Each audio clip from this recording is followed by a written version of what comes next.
Los superportaaviones modernos de la Marina de los Estados Unidos, más de 80.000 toneladas de política exterior estadounidense en movimiento. Cada uno de estos increíbles barcos lleva más poder de fuego que la mayoría de las naciones en la Tierra, y por lo tanto son la máxima expresión del poderío militar de los EEU. Se dice que siempre que ha habido una crisis en cualquier parte del mundo en los últimos 80 años, la primera pregunta que ha hecho el presidente de los EEU en funciones es: ¿dónde está el portaaviones más cercano? El primer verdadero superportaaviones fue el US Kitty Hawk CV-63, comisionado al servicio de los EEU el 29 de abril de 1961, en un momento en que un gran número de portaaviones de la era de la Segunda Guerra Mundial todavía estaban sirviendo en la flota. Estas superarmas de la Segunda Guerra Mundial eran apenas la mitad del tamaño de Kitty Hawk, pero fue su dura experiencia de combate la que hizo posible el superportaaviones. El Kitty Hawk incorporó todas las lecciones de la Segunda Guerra Mundial y como tal parecía un mundo aparte de la era de sus predecesores, con cubierta de madera recta. Sin embargo, durante las etapas finales de la guerra, hubo un portaaviones en servicio, aunque brevemente, que en términos de escala al menos podría considerarse un precursor directo del revolucionario barco de 1961. En el episodio de hoy, vamos a examinar el contexto, la concepción y los destinos finales del Shinano de la Marina Imperial japonesa, el superportaaviones condenado de la Segunda Guerra Mundial. Bienvenidos a Guerras del Mundo.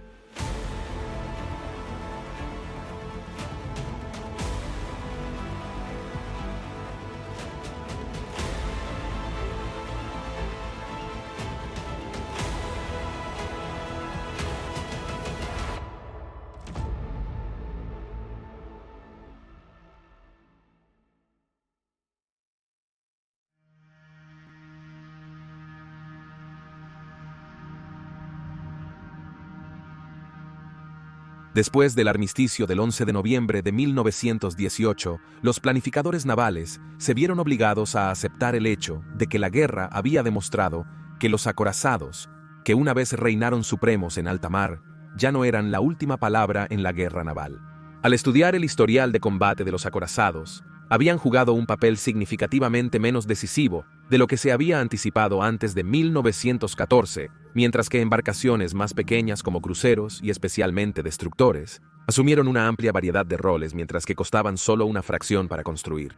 Además, la introducción de torpedos de alto explosivo propulsados significaba que incluso un pequeño destructor ahora tenía la potencia de fuego para desafiar seriamente a un acorazado. Pero fue esta nueva arma, junto con otras dos nuevas innovaciones en la guerra naval, lo que pareció señalar verdaderamente el fin de estos Goliath navales. En primer lugar, el submarino demostró muy temprano en la guerra ser capaz de neutralizar incluso los acorazados más grandes, a menudo sin que la tripulación objetivo supiera que estaban bajo ataque hasta que era demasiado tarde. En segundo lugar, las aeronaves habían crecido exponencialmente en capacidad durante la guerra, hasta el punto de que habían pasado de ser tipos de observación ligera a ser capaces de llevar grandes torpedos y bombas pesadas. Sin embargo, no puedes simplemente cambiar la mentalidad antigua de la noche a la mañana, después de unos 80 años de construir acorazados motorizados, con la filosofía de que más grande es mejor. Presentados con esta nueva realidad de aviones y submarinos, los planificadores navales se dividieron en dos campos separados. Aquellos que se aferraban a la idea de que sin importar qué, el poder de fuego y la armadura del acorazado lo mantendrían en la cima en cualquier conflicto naval futuro, y los otros que veían al acorazado como algo que se acercaba rápidamente a la obsolescencia y sentían que el dinero y los recursos que consumían serían mejor invertidos en nuevos sistemas de armas. Para este último grupo, el Tratado Naval de Washington de 1922 favoreció su posición, ya que el acuerdo buscaba limitar el número de acorazados navegando en los océanos del mundo como parte de un esfuerzo diplomático general destinado a prevenir otra gran guerra. Esto también significaba que un número de cascos de acorazados acumulados en los astilleros ahora eran técnicamente ilegales, por lo que muchos se convirtieron en algunos de los primeros portaaviones. Sin embargo, el argumento sobre si el acorazado o el portaaviones sería el rey en el futuro nunca se resolvió verdaderamente antes del estallido de la Segunda Guerra Mundial, a pesar de las crecientes pruebas de que los acorazados se estaban volviendo aún más vulnerables con el continuo auge de los aviones y submarinos. Pero la vieja guardia que apoyaba a los acorazados era simplemente demasiado fuerte para desalojar. Solo dos de las grandes potencias que surgieron de la Gran Guerra parecían estar algo exentas de este debate, aunque por razones muy diferentes. El primero fue la Unión Soviética que, tras la Revolución de Octubre, se encontró heredando una flota desorganizada de varios acorazados antiguos de los días de la Marina del Zar, con el nuevo régimen soviético casi exclusivamente preocupado por la guerra terrestre debido a la extensión de sus fronteras. El Ejército Rojo siempre tuvo prioridad, con la Marina Soviética desguazando todos sus acorazados excepto 4, perdonando solo los 4 números recientemente completados de la clase Gangut, e incluso estos fueron en gran medida descuidados. La otra potencia era el Imperio japonés que, desde el comienzo del siglo XX, estaba en ascenso para convertirse en la primera verdadera superpotencia asiática. Siendo una nación insular, la Marina Imperial japonesa adquirió una importancia especial cuando se trataba de proteger el imperio, particularmente cuando los líderes japoneses comenzaron sus planes para expandirse aún más hacia el sureste de Asia y hacia el Pacífico, algo que casi con seguridad lo pondría en desacuerdo con las viejas potencias europeas y americanas. Fortaleciendo su poder en los años 20 y 30, Japón produjo una vasta flota de superficie de barcos, predominantemente destructores y cruceros, pero también fue uno de los pocos en lanzar nuevos acorazados en la era inmediatamente posterior a la guerra, a saber, los 2 barcos de la clase Nagato. Al mismo tiempo, y con la asistencia oficial, y a veces no oficial de ingenieros británicos, Japón también estaba construyendo una flota significativa de portaaviones y estaba adquiriendo experiencia vital en operaciones de combate naval durante el creciente conflicto en Manchuria. Bajo la guía de líderes talentosos como el almirante Yamamoto, Japón construiría la flota de portaaviones más poderosa del mundo para 1941, respaldada por una gran fuerza de bombarderos terrestres. Por lo tanto, Japón probablemente era una de las marinas más equilibradas del mundo en términos de tecnología y doctrina operacional. Pero incluso así, había quienes en el liderazgo japonés aún expresaban el deseo de producir un nuevo acorazado ultramoderno que pudiera desafiar a cualquier acorazado de las armadas de los Estados Unidos o reales.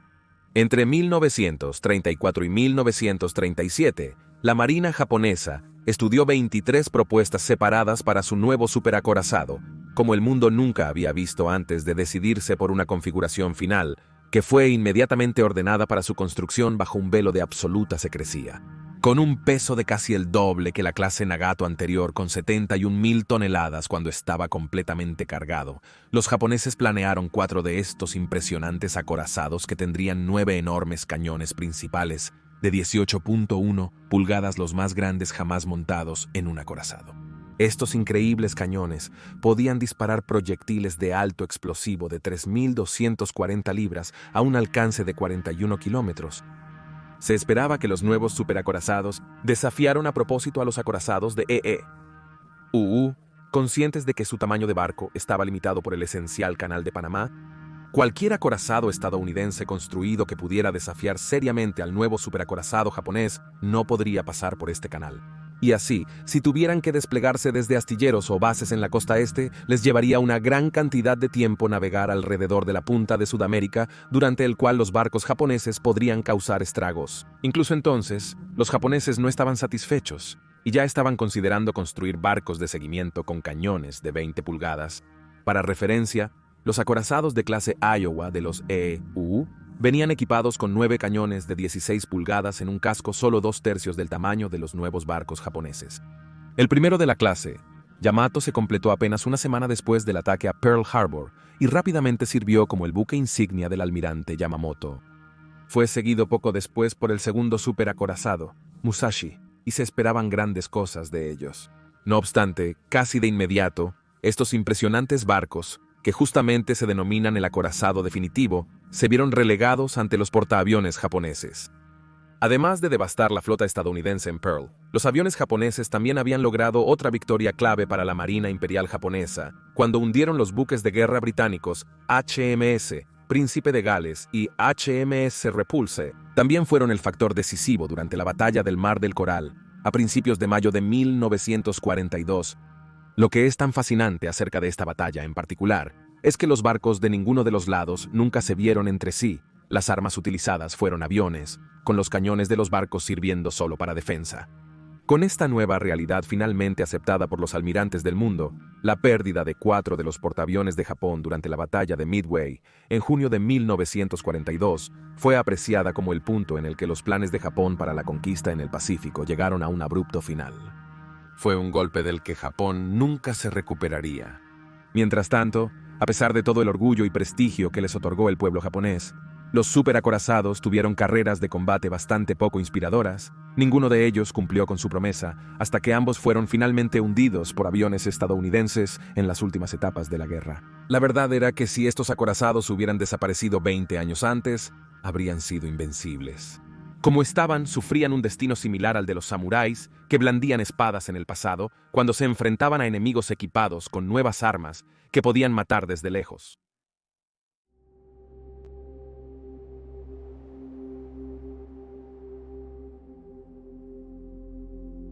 El 4 de mayo de 1940 se construyó un tercer acorazado con las características del Yamato. Fue establecido en el astillero naval de Yokosuka y para el estallido de la guerra con los el casco, que iba a ser bautizado como Shinano, se había construido hasta la cubierta principal.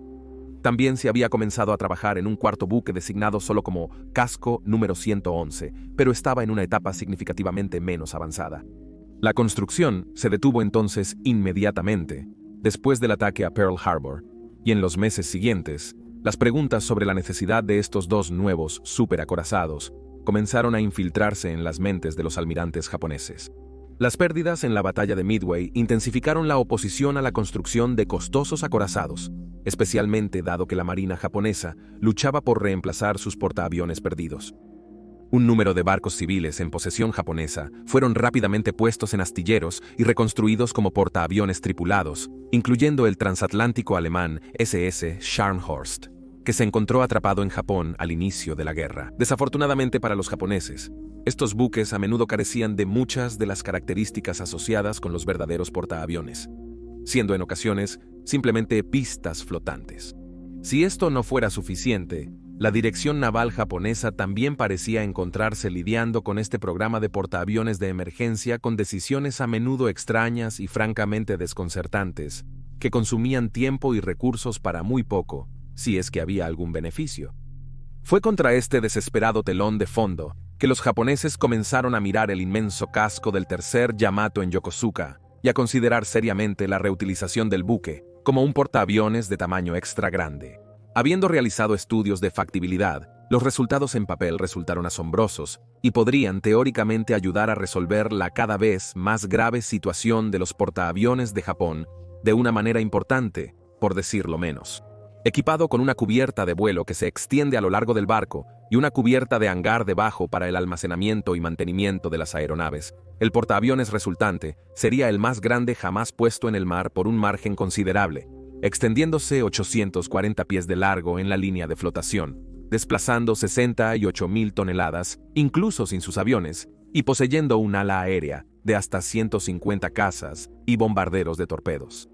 Para comparar, era más del doble del tamaño del portaaviones de la flota USS Essex de la Marina de los Estados Unidos. A medida que el trabajo comenzó, quedó claro que esto no iba a ser una conversión simple.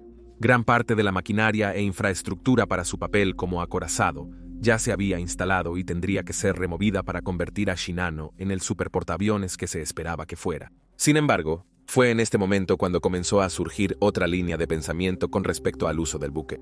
Ahora, había aquellos en la armada japonesa que veían a Shinano no como un portaaviones de flota operacional, sino como un portaaviones de apoyo. Bajo este nuevo concepto, Shinano actuaría como un barco de reabastecimiento flotante para otros portaaviones, transportando combustible, municiones, repuestos y otros suministros. Durante la batalla, aviones de otros portaaviones aterrizaban en el extra grande, se reabastecían y rearmaban, luego despegaban para otra misión. Se creía que esto aumentaría drásticamente la tasa de rotación de los aviones de guerra japoneses en cualquier batalla. Pero esto fue visto como un desperdicio del barco por aquellos que querían que Shinano fuera un verdadero portaaviones de flota. Por lo tanto, Shinano se encontró en el centro de una lucha burocrática entre los campos opuestos. Al final, aquellos a favor de la idea del portaaviones de apoyo ganaron el debate, pero el trabajo de conversión fue lento y frustrante debido a una serie de factores, No menos importante fue la creciente amenaza de los aviones estadounidenses volando sobre las islas principales. No sería hasta el 8 de octubre de 1944 que Shinano sería lanzado, momento en el cual los almirantes japoneses estaban clamando porque el buque entrara en la lucha contra los estadounidenses, habiendo perdido 2 portaaviones de flota más y un portaaviones de escolta en la batalla del mar de República de Filipinas el 19 de junio de 1944. El 24 de octubre, Musashi, un predecesor de Shinano como acorazado, fue hundido por aviones de la Fuerza de Tarea 38 de EE.UU. Desde el principio, el barco tenía un aura de infortunio a su alrededor. Durante la ceremonia de lanzamiento, el buque sufrió un ligero daño, cuando una de las estructuras impermeables, que retenían el agua de mar al final del muelle, se soltó, permitiendo la entrada de un chorro de agua, que movió el portaaviones hacia adelante, causando que golpeara el muelle. Esto fue visto como un mal presagio por aquellos que lo vieron suceder. Para noviembre, el barco casi había tomado su forma final, luciendo una cubierta de vuelo de 839 pies de largo, que siguiendo la experiencia de la batalla de Midway, estaba blindada a una profundidad de 2.95 pulgadas. Como la mayoría de los portaaviones japoneses de esa época, el Shinano estaba bien armado con 16 cañones de 5 pulgadas, 145 cañones antiaéreos de 25 milímetros y 336 lanzacohetes antiaéreos de 5 pulgadas. Una vez operativo, también se esperaba que el portaaviones de apoyo tuviera un ala aérea defensiva de alrededor de 40 cazas. La energía se derivaba de 12 calderas de tubos de agua generando 150.000 caballos de fuerza, que movían 4 enormes hélices que daban al portaaviones una velocidad máxima de 28 nudos, una cifra impresionante para un portaaviones de su tamaño.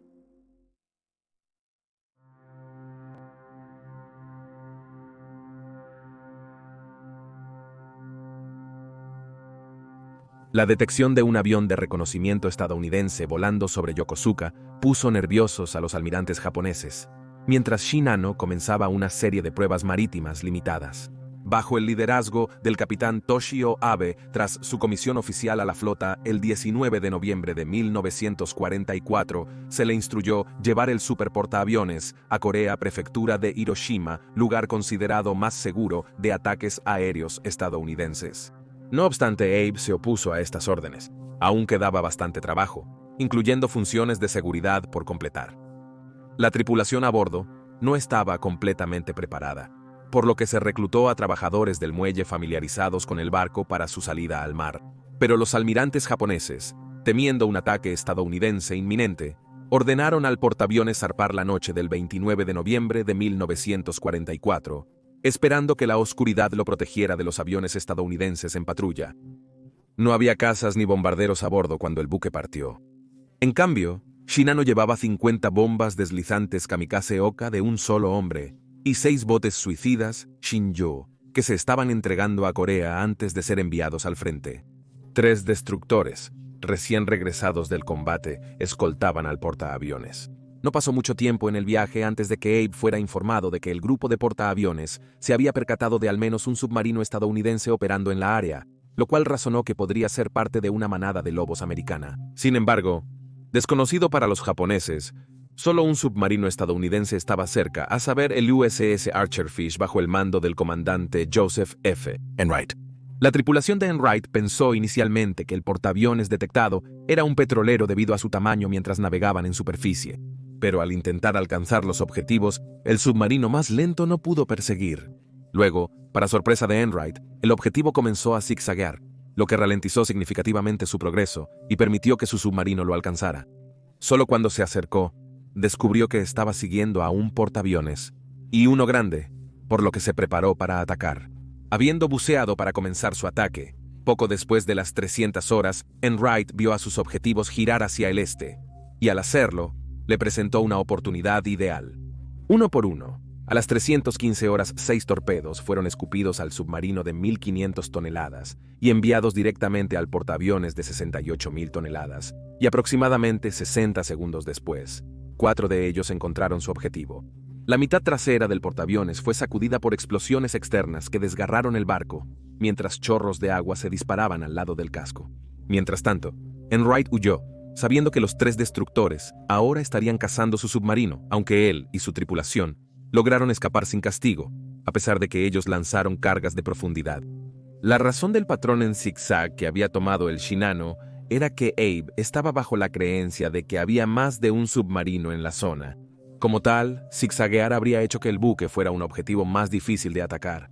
No podría haber sabido que con solo un submarino en la zona, efectivamente había permitido que el comandante N. Wright se pusiera al día y le presentara un objetivo que simplemente no podía ignorar. El agua, arrastrada por los torpedos, comenzó a inundar el barco, lo que causó una inclinación de 10 grados a estribor. Sin embargo, Abe estaba seguro de que los procedimientos de control de daños salvarían el barco, por lo que ordenó a la sala de máquinas mantener 18 nudos en un esfuerzo por escapar de un segundo ataque de la manada de lobos, de la que estaba tan seguro que los rodeaba. Desafortunadamente para él y sus hombres, todas las razones por las que había protestado la orden de zarpar ahora se estaban manifestando abajo. Muchas de las puertas estancas planificadas que habrían contenido la inundación estaban cerradas incorrectamente por la tripulación aterrada o simplemente no se instalaron antes de salir de Yokosuka. Como tal, el agua de mar continuó entrando en el barco, consumiendo cada espacio que alcanzaba, incluso donde las puertas estaban ajustadas correctamente y aseguradas. El agua entraba a través de tuberías y cables dañados que no se habían hecho estancos mientras atravesaban los mamparos. Pero la situación era incluso más grave. Los torpedos detonados causaron muchos incendios. A pesar de que el Shinano contaba con equipo de extinción, la tripulación no sabía usarlo adecuadamente.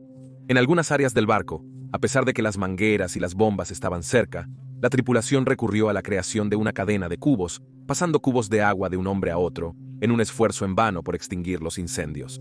Los oficiales superiores que intentaban controlar la situación también se encontraron teniendo que lidiar con los aterrados trabajadores del muelle, que habían sido obligados a servir a bordo. Ahora se negaban a acatar las órdenes y exigían abandonar el barco. Cuando la primera luz se asomó por el horizonte, los informes de la situación abajo llegaron hasta Abe, quien se dio cuenta de que la situación era mucho peor de lo que inicialmente había pensado.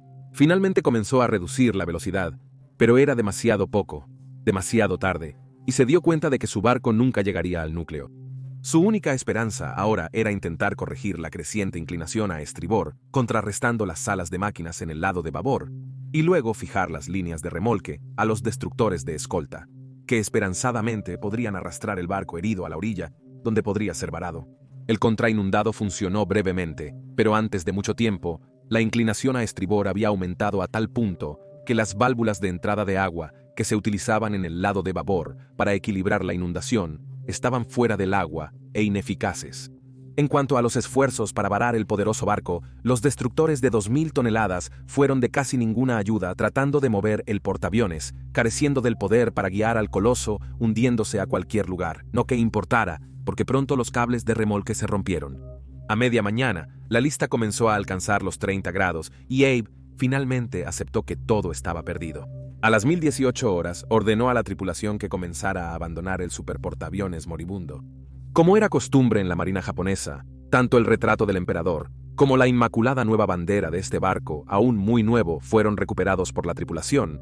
El retrato fue atado a la espalda del suboficial Yamagishi antes de que él saltara al mar. Poco después, el Shinano no pudo resistir más y volcó antes de hundirse bajo las olas a las 1055 horas, llevándose consigo a 1435 oficiales, marineros y trabajadores civiles, incluyendo a Abe. Cuando se hundió, el Shinano solo había estado en comisión con la flota japonesa durante 10 días. Sigue siendo el portaaviones más grande que ha sido hundido en tiempo de guerra y el buque más grande jamás hundido por un submarino. El Shinano mantendría su título del portaaviones más grande jamás construido durante casi 17 años, hasta que el lanzamiento del USS Kitty Hawk de la Marina de los Estados Unidos finalmente lo destronó en 1961. Y ahí tienes la historia de Shinano. Por favor, deja un comentario abajo con tus propias opiniones y reacciones, y recuerda darle me gusta a este video y suscribirte para apoyar el canal. Gracias por ver y nos vemos la próxima vez.